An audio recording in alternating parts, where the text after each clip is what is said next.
Hi friends, आपण समस्त को प्रतियोगिता सफलता यूट्यूब चैनल को स्वागत। आज आम डिस्कस करवा केवल फॉरेस्ट गार्ड उपर है।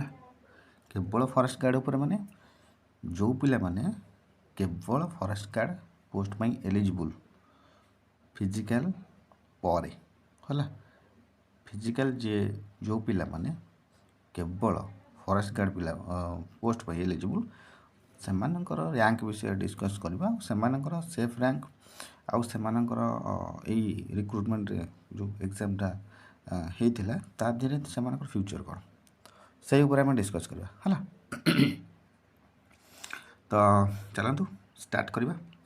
फॉरेस्ट गार्ड आमर जो 3टा पोस्ट थिला समस्त तो जानी थे। गोटे थिला फॉरेस्टर, आ गोटे थिला लाइफ स्टॉक इंस्पेक्टर, आ गोटे थिला फॉरेस्ट गार्ड है। जो माने +2 साइंस आउ जो मानकर फिजिकल स्टैंडर्ड फॉरेस्ट गार्ड जो हाइट मागी थिला, चेस्ट मागी थिला, से जो गुड़ा जी क्लियर करथिबे फिजिकल रे ताले सही पिला ए 3टा जाक पोस्ट पे एलिजिबल हेबे। को पिला +2 साइंस पिला, +2 साइंस पिला जे फॉरेस्ट गार्ड रो फिजिकल क्लियर करथिबो से सबु तक पोस्ट पे एलिजिबल हबो है। आउ जो माने +2 साइंस नाही से माने केवल फॉरेस्ट गार्ड पोस्ट में एलिजिबल। बुझीगला तो समस्त जानी थो। तो ता विषय डिटेल जावानी आम डिटेल आम जो पॉइंट से आम डिटेल जा पॉइंट कौन ना जो पिला केवल फॉरेस्ट गार्ड पोस्ट पे एलिजिबल अच्छी फिजिकल क्लियर कर फॉरेस्ट गार्ड रो तार भविष्य कौन है से ऊपर डिस्कस करवा। तो आमर आम स्टार्ट करवा यूआर जमती मु पूर्व वीडियो गुड़ा सब डिस्कस करी सेमती ही डिस्कस करवा। तो आज जो टोटाल से जो आम मेरिट लिस्ट अच्छी मुझे आज भल भाव एनालिसिस कली। एनालिसिस कलापर जहाँ इनफॉरमेशन मत मिलला मुझे गोटा ये डिस्कस करी है। आमर जो 4टा कैटेगरी अच्छी अनरिजर्व, तापर आमर एससीबीसी, तापर अच्छी एससी, तापर अच्छी एसटी है। ये 4टा कैटेगरी अच्छी ना। आउ तापर अलग पीडब्ल्यूडी कैटेगरी भी अच्छी। तो मुझे स्पोर्ट्स कैटेगरी अच्छी किंतु मेन कैटेगरी कौन ये 4टा है मेन कैटेगरी। तो आर ऊपर डिस्कस करवा। आउ वैकेंसी भी यही कैटेगरी गुड़ार वैकेंसी भी अधिक ना। तो आर ऊपर ही आम डिस्कस करवा। तो मुझे मेरिट लिस्ट आज टी एनालिसिस करूली आज माने गत काली एनालिसिस करूली। तो तादू मत कौन इनफॉरमेशन मिलला ना मत इनफॉरमेशन मिलला अनरिजर्व मेल हूँ फीमेल हूँ है। तो तार जो मेरिट लिस्ट मुझे देखिली है तार कौन है ना टॉप 150 मु चेक करूली। टॉप 150 ता देहरे मत सबू तकर मु टॉप 150 सबू कैटेगोरी मु चेक कर टॉप 150 रैंकर लिस्ट माने तांको ना को कैटेगरी कौन थिला ट्रेड जो +2 साइंस थिला कि आर्ट्स थिला। आर्ट्स तो लिखाई था केवल 10th लिखाई थो नहीं तो +2 साइंस लिखाई थो। तो सही टाइम देखुली जो 10th पिला से केवल फॉरेस्ट गार्ड एलिजिबल आ +2 साइंस पिला से ता भर किए एलआई पिला केवल अच्छा जो मैंने फिजिकल क्लियर कर फॉरेस्ट गार्ड आ भर 3टा पोस्ट में एलिजिबल पिला भी अच्छा है। तो जो टॉप 150 रैंक कथा मुझे देखुली तो ता भर मत कौन मिलला ना ये जो टॉप 150 सबू कैटेगोरी माने किसी पूरा ओल्ट पाल्ट है भाया डाटा ना सेम मु सबू तक देखली सेम टाइप ही अच्छी सब माने कौन ना यूआर जो चेक कली 150 रु 140 साइंस पिला अच्छा सेमती एससीबीसी भी सही 141 आर 140 आर 140 है एमती पूरा अच्छी माने 150 रु 140 एवरेज आम जदि धरवा ताहले 140 पिला 150 रु साइंस पिला अच्छा बुझेगा ना नहीं। साइंस पिला अच्छा ताको जदि परसेंटेज आम कैलकुलेट करवा ताहले साइंस पिलांकर परसेंटेजटा केते अच्छी परसेंटेज माने केते पिला अच्छा साइंस पिला 90 मु कैलकुलेट करथिले 93.3% पिला अच्छा साइंस पिला मेरिट लिस्ट अच्छा। ତାମାନେ ଭାବ ବାକି କେତେ ରହିଲା ନା 6.7%। ଏତକ ହେଲେ 10th ପିଲା, ବୁଝିହେଲା। ତାହେଲେ ସାଇନ୍ସ ପିଲା ଟୋଟାଲି ଡମିନେଟ୍ କରୁଛନ୍ତି ମେରିଟ୍ ଲିଷ୍ଟକୁ, ବୁଝିଲା ନା ନାହିଁ। ଜିନିଷ ମାର୍କ କର ଟିକେ। ସାଇନ୍ସ ପିଲାଙ୍କର ପରସେଣ୍ଟେଜଟା କେତେ, ପରସେଣ୍ଟେଜଟା ମାନେ ମୁଁ କହୁଛି କେତେ ପିଲା ମେରିଟ୍ ଲିଷ୍ଟକୁ ଡମିନେଟ୍ କରୁଛନ୍ତି ସାଇନ୍ସ ପିଲା। 150 ଭିତରେ ମୁଁ ପାଇଲି 93.3%। ତ ସେଇଟାକୁ ଯଦି ମୁଁ ଆଗକୁ ପ୍ରୋଜେକ୍ଟ କରିବି ତ ସେଇ ହିସାବରେ 93.3%ରେ ଚେକ୍ କରିବି। ବର୍ତ୍ତମାନ ଭ୍ୟାକାନ୍ସି ହିସାବରେ ଆମେ ଚେକ୍ କରିବା ହେଲା, କେତେ 10th ପିଲା ଯେଉଁ ଅଛନ୍ତି ସେମାନେ କେତେ ର୍ୟାଙ୍କ ଭିତରେ ଥିଲେ ଫରେଷ୍ଟ ଗାର୍ଡ଼ ପାଇଁ ପୋଷ୍ଟ ତାଙ୍କର ଆଶା ରଖିବେ ହେଲା, ସେଇଟା ଆମେ ଚେକ୍ କରିବା। ବର୍ତ୍ତମାନ ଯେମିତିକି ମୁଁ କହିଲି ଏଇଟା ତ ଗଲା ଡାଟା ମୁଁ କହିଦେଲି। 150 କ୍ୟାଟେଗୋରୀ ହିସାବରେ ଦେଖିଛି, କ୍ୟାଟେଗୋରୀ ହିସାବରେ ଦେଖିଲା ବେଳକୁ 150 ଭିତରେ ଆସୁଛି 93.3% ସାଇନ୍ସ ପିଲାଙ୍କର ଆସୁଛି ନା। ହଉ ବର୍ତ୍ତମାନ ଯିବା ଆମ କ୍ୟାଟେଗୋରୀ ୱାଇଜ୍ ଡିସ୍କସ୍ କରିବା କେତେ ର୍ୟାଙ୍କ। ଅନିଜମ୍ ମେଲ୍ କଥା ଦେଖିବା। ଅନିଜମ୍ ମେଲ୍ ଭିତରେ ଦେଖିଲେ ଆମର ଭ୍ୟାକେନ୍ସି ଅଛି ଟୋଟାଲ୍ ସାଇନ୍ସ ଆଉ ଆମର କ'ଣ ଫରେଷ୍ଟ ଗାର୍ଡ଼ ମିଶିକି ଅଛି ଆମର କେତେ 1013 ହେଲା, 1013। ତା ଦେହରେ ସାଇନ୍ସ ପୋଷ୍ଟ କେତେଟା ଅଛି 360ଟା ହେଲା, 360ଟା ଅଛି ସାଇନ୍ସ ପୋଷ୍ଟ। ଆଉ ଫରେଷ୍ଟ ଗାର୍ଡ଼ ତ 653ଟା ଅଛି ଆଉ, ବୁଝିଲା ତ। ହଉ ଇଏ ଯେଉଁ ଅଛି କେତେଟା ଅଛି 1013ଟା, ବୁଝିଲା। ତ 1013ଟା ପିଲା ଆମେ ଯଦି ଧରିବା ଟୋଟାଲି ପିଲା ନେଲେ 1013ଟା, ମୁଁ କହିଥିଲି 93.3% ସାଇନ୍ସ ପିଲା ରହୁଛନ୍ତି। ତାହେଲେ 1013ରେ ସାଇନ୍ସ ପିଲାଙ୍କ ପରସେଣ୍ଟେଜ ମାନେ କେତେ ଜଣ ସାଇନ୍ସ ପିଲା ରହିବେ ନା ତା ଦେହରେ ସେଇ ଆମେ ଯଦି ହିସାବ କରିବା 93.3%, ତାହେଲେ ଆମର ତା ଭିତରେ ସାଇନ୍ସ ପିଲାଙ୍କ ସଂଖ୍ୟା ଆସିଯିବ 945 ହେଲା। ଏଇ ଯେଉଁ 1013ର 93.3% ହେବ 945, ବୁଝିଲା ନା ନାହିଁ। 945 ସାଇନ୍ସ ପିଲା ଅଛନ୍ତି।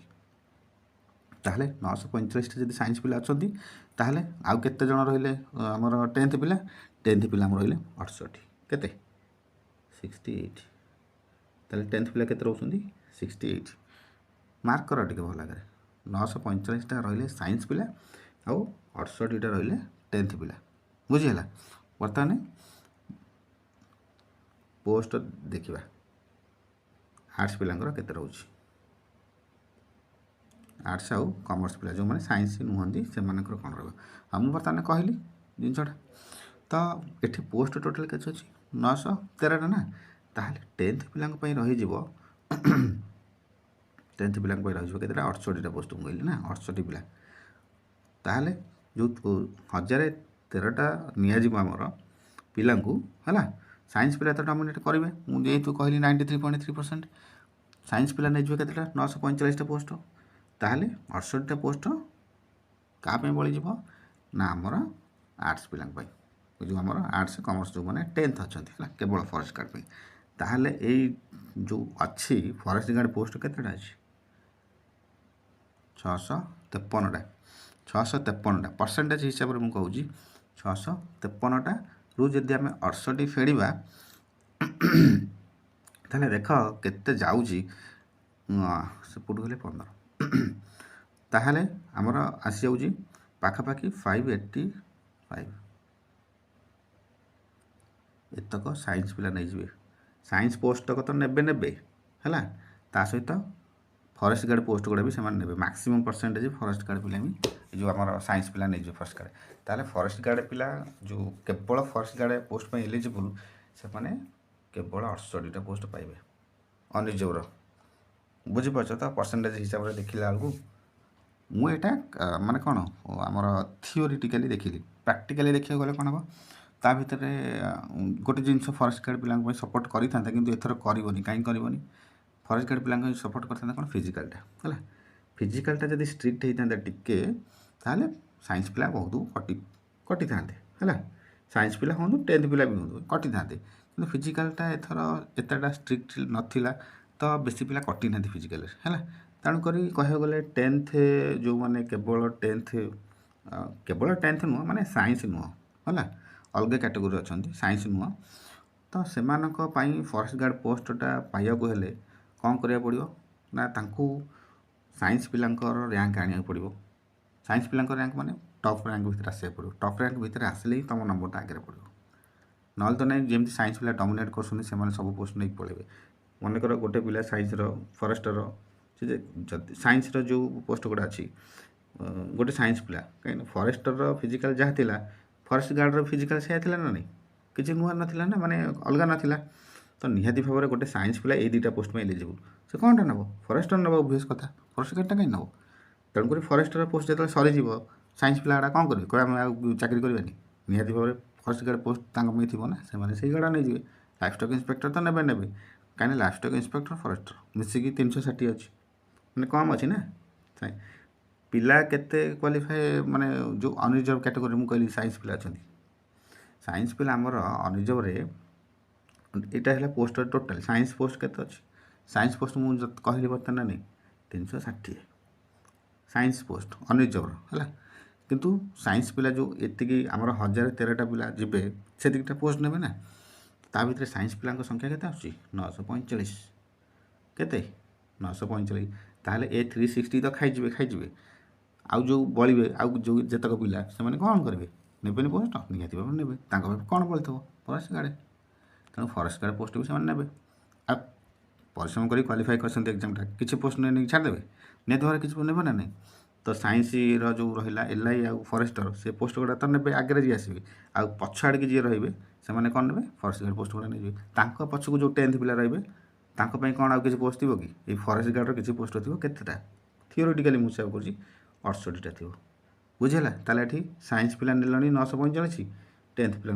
के मात्र 68 तो बुझीपार फरेस्ट गार्ड पिला केवल फरेस्ट गार्ड पिला जो मैंने एलिजिबल अच्छा गोटे पोस्ट तांकर अवस्था बहुत खराब बुझेगा ये अनरिजर्व कथा कहली सेमती एससी कथा डिस्कस करदे एससी कथा डिस्कस करदे भी सही मुझे एससी एसटी भी चेक कर पोस्ट है तांकर एससी पिला फास्ट धरवा एससी अच्छी टोटाल के 257टा पोस्ट अच्छी एससी कैटेगोरी मेल कथा कहूँ तो ता भीतर आमर जो 257 पोस्ट अच्छी साइंस पिलांई एटा कहते हाँ एससी मेल रोचे 257 टोटाल पोस्ट आउ ता देहरे साइंस पिलांकर रोचे 240टा आउ 17टा रोचे 10th पिला हाँ यहाँ जो रहा जो 257टा है जो मुझे परसेंटेज कहूली हिसाब करी के 93.3 तो सही परसेंटेज ये पकेबा ताले साइंस पिला आज केतेटा पोस्ट नहीं जाए 240टा पोस्ट नहीं जाए ताले 10th पिला के 17टा पोस्ट तो देख साइंस पिला केते डोमिनेट कर 240 17 बुझेगा तो मुझे कहूनी जे ये जो लिस्ट हिसाब से परसेंटेज कैलकुलेट कर लिस्ट देखी से हिसाब से एतिक पिला रोचे तो साइंस पिला रोचे मैंने से निहाती भाव में साइंस पोस्ट गुड़ा आगे नहीं जाए आउ साइंस पोस्ट सरीगला कौन ने फरेस्ट गार्ड पोस्ट को माड़ बसबे तेणुक देखा गले देख 257टा पोस्ट अच्छी तार साइंस पिला पाइबे 240टा पोस्ट आउ 10th पिला पाइबे 10th पिला माने फरेस्ट गार्ड केवल जो एलिजिबल से 17टा बुझीपार ना मैंने देख 240 17 माने आंकर परसेंटेज जेटू अधिक निहाती केवल 10th पिला पाइबे केते 6.7% आउ साइंस पिला ने पोस्ट केते 93.3% मेरिट लिस्ट रे जेतिक साइंस पिला आसीबो जेतिक परसेंटेज सेतिक परसेंटेज पोस्ट भी साइंस पिला नहीं कि पड़ेबे है तो फॉरेस्ट गार्ड जो आमर अच्छी कौन फॉरेस्ट गार्ड जो अच्छी तार एलिजिबिलिटी अच्छी 10th किंतु यही वर्ष कौन हम ना जो फॉरेस्ट गार्ड पोस्ट गुड़ा ना मैक्सिमम +2 साइंस पिला नहीं जाए फॉरेस्ट गार्ड पोस्ट कहीं साइंस पोस्ट सरीगला से कौन करेंगे से निहाती भाव नहीं जाए ना नहीं तो +2 साइंस से थर कौन हम मैक्सिमम डोमिनेट करेंगे जेहेतु तांकर परसेंटेज अच्छी 93.3% है तो साइंस कथा जो आमर एससी कथा कहली एसटी कथा भी सही भाई ही आसो तो एसटी कथा जब देखा मुझे तो कहली ना मेरिट लिस्ट जमी आसी पोस्ट भी सही हिसाब से जीव तो एसटी कथा जब देखा एसटी पोस्ट अच्छे के मेल मान कथा कहूँ ना पोस्ट अच्छी आमर 395 तार 93.3% जब आम कैलकुलेट करवा ତାହେଲେ ଆମର 368ରେ ଯାଉଛି ସାଇନ୍ସ ପିଲାଙ୍କ ପାଇଁ। 368ଟା ଭ୍ୟାକେନ୍ସି ଯାଉଛି ସାଇନ୍ସ ପିଲାଙ୍କର। ଆଉ କେତେଟା ବଳିଲା? ଆଉ ବଳିଲା 27ଟା। ଏଇଟା କେବଳ ଆର୍ଟ୍ସ ପିଲାଙ୍କର, ମାନେ ଆର୍ଟ୍ସ ପିଲାଙ୍କର ମାନେ ଫରେଷ୍ଟ ଗାର୍ଡ଼ ପିଲାଙ୍କର, ବୁଝିଲା। 395ଟା ଭ୍ୟାକେନ୍ସି ଅଛି, କିନ୍ତୁ ସାଇନ୍ସ ପିଲା କେତେ ନେଇଯିବେ? 368। ଆଉ ଫରେଷ୍ଟ ଗାର୍ଡ଼ ଯେତେବେଳେ କେବଳ ଫରେଷ୍ଟ ଗାର୍ଡ଼ ପିଲା 27ଟା ତାଙ୍କ ଭାଗକୁ ପଡ଼ିବ। ମେରିଟ୍ ଲିଷ୍ଟରେ ଯେତିକି ପରସେଣ୍ଟେଜ୍ ପିଲା ରହିବେ ସାଇନ୍ସର, ସେ ନିହାତି ଭାବରେ କ'ଣ ତାଙ୍କ ପୋଷ୍ଟ ନେବେ। ଆଉ ଯାହା ସେ ପୋଷ୍ଟ ନଥିବ ସେମାନେ କ'ଣ କରିବେ? ଫରେଷ୍ଟ ଗାର୍ଡ଼ ପୋଷ୍ଟ ଗୁଡ଼ା ନେଇଯିବେ। ତ ସେଇ ହିସାବରେ ଦେଖିଲା ବେଳକୁ ଫରେଷ୍ଟ ଗାର୍ଡ଼ ପାଇଁ ଯେଉଁ ପିଲା କେବଳ ଏଲିଜିବୁଲ୍ ଫରେଷ୍ଟ ଗାର୍ଡ଼ ପିଲା ପାଇଁ, ତ ସେମାନଙ୍କର ଅସୁବିଧାଟା ଏଇଆ। କାହିଁକିନା ମେରିଟ୍ ଲିଷ୍ଟରେ ମ୍ୟାକ୍ସିମମ୍ ପିଲା ସାଇନ୍ସ ପିଲା ଯେହେତୁ ଅଛନ୍ତି, ତ କେବଳ ଫରେଷ୍ଟ ଗାର୍ଡ଼ ଯିଏ ପୋଷ୍ଟ ପାଇଁ ଏଲିଜିବୁଲ୍ ଥିବ ସେ ବହୁତ ହଇରାଣ ହେବ। SC ST ଗଲା, SCBC ଟିକେ ଦେଖିଦେବା। ମେଲ୍ SCBC ମେଲ୍ରେ ସେମିତି ଟୋଟାଲ୍ ଆମର ପୋଷ୍ଟ ଅଛି କେତେଟା? ଅଛି ଆମର 123ଟା। କେତେଟା? 123ଟା। ସେମିତି ଯଦି ଆମେ 93.3% ଆମେ ହିସାବ କରିବା ଏଠି, ତାହେଲେ ସାଇନ୍ସ ପିଲା କଭର୍ କରିବେ କେତେ? 114ଟା। 114ଟା ଭ୍ୟାକେନ୍ସି ନେବେ ସାଇନ୍ସ ପିଲା। ଆଉ କେତେଟା ବଳିଲା? ମାତ୍ର 9। ଏଇଟା କେବଳ ଫରେଷ୍ଟ ଗାର୍ଡ଼ ପିଲା ନେବେ, ମାନେ 10ମ। ବୁଝି ହେଲା ନା ନାହିଁ? ତ ତାମାନେ ଦେଖ 114 ଆଉ 9 କମ୍ପେୟାର କର। ପରସେଣ୍ଟେଜ୍ କେତେ? 6.7% ଅଛନ୍ତି କେବଳ ଫରେଷ୍ଟ ଗାର୍ଡ଼ ପାଇଁ ଏଲିଜିବୁଲ୍ ପିଲା ମେରିଟ୍ ଲିଷ୍ଟରେ। ତ ସେଇ ହିସାବରେ ତାଙ୍କର ନମ୍ବରଟା ରହିବ ଆଉ। ତ ଫାଇନାଲି ମୁଁ ଗୋଟିଏ କଥା କହିବି,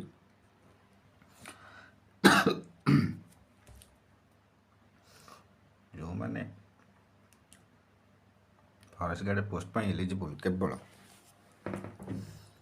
ତାଙ୍କର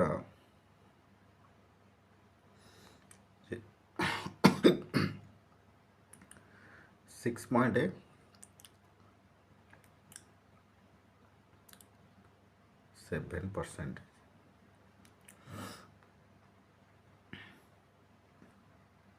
6.7% ଏତିକି ପୋଷ୍ଟିଂ ନେବେ କେବଳ ଫରେଷ୍ଟ ଗାର୍ଡ଼ ପିଲା। ତାହେଲେ ଆମେ ଯଦି ଦେଖିବା କ୍ୟାଟେଗୋରୀ ୱାଇଜ୍ ମୁଁ ସବୁ ପୋଷ୍ଟ ଡିଟେଲ୍ କହିଦେଲି, ଫରେଷ୍ଟ ଗାର୍ଡ଼ ପିଲାଙ୍କ ପାଇଁ ବି କହିଦେଲି। ତ ସେଇ ହିସାବରେ ଭାବ ସେଫ୍ ର୍ୟାଙ୍କ କେତେ ହେବ, ବୁଝିହେଲା।